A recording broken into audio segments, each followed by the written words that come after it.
time travel could be possible, mathematical model indicates. Physicists have come up with what they claim is a mathematical model of a theoretical time machine, a box that can move backwards and forwards through time and space. The trick, they say, is to use the curvature of space-time in the universe to bend time into a circle for hypothetical passengers sitting in the box, and that circle allows them to skip into the future and the past. People think of time travel as something as fiction.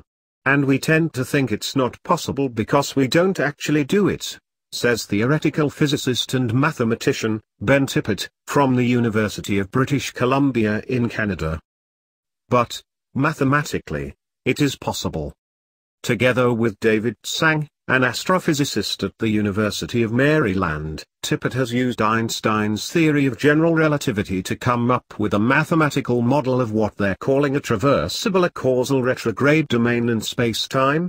Yep, the acronym is literally TARDIS.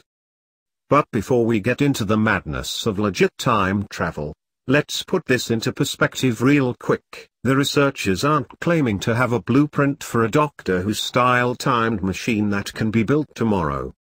They say the materials we'd need to build this thing are so exotic, we haven't even discovered them yet. But we'll get to that in a minute. Firstly, let's talk about what Tippett and Tsang are actually proposing. The model is based on the idea that instead of looking at the universe in 3 spatial dimensions, with the 4th dimension, time, separated, we should be imagining those 4 dimensions simultaneously. That allows us to consider the possibility of a space-time continuum, where different directions in space and time are all connected within the curved fabric of the universe. Einstein's theory of relativity links gravitational effects in the universe to a curvature of space-time, the phenomenon thought to be behind the elliptical orbits of planets and stars. If space-time were flat or uncurved, planets would move in straight lines. But according to relativity, the geometry of space-time becomes curved in the vicinity of high-mass objects, which causes planets to bend their paths and rotate around their star instead. What Tippett and Tsang argue is that it's not just physical space that can be bent and twisted in the universe, time itself can also be curved in the vicinity of high-mass objects. The time direction of the space-time surface also shows curvature.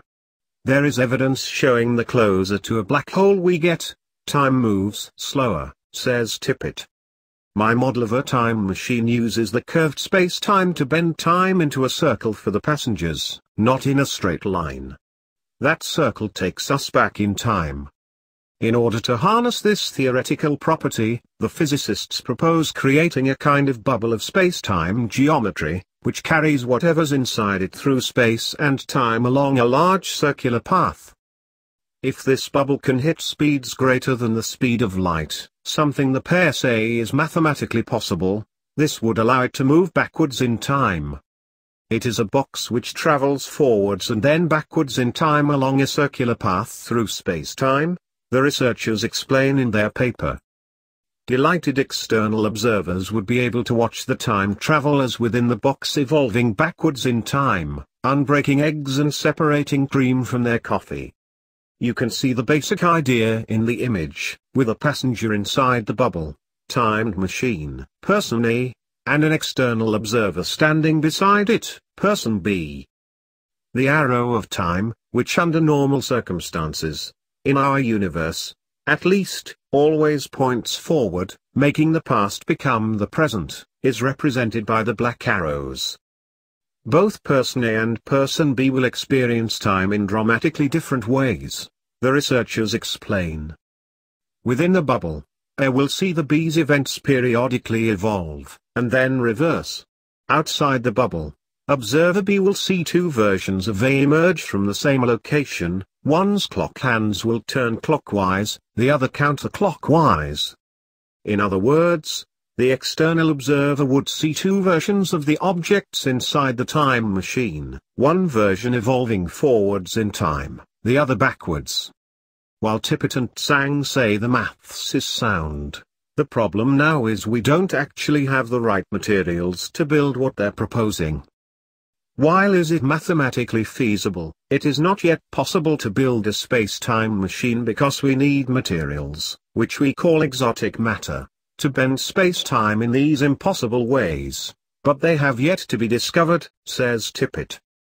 Their idea recalls another theoretical time machine, the Alcubierre drive, which would also use a shell of exotic matter to transport passengers through time and space, hypothetically.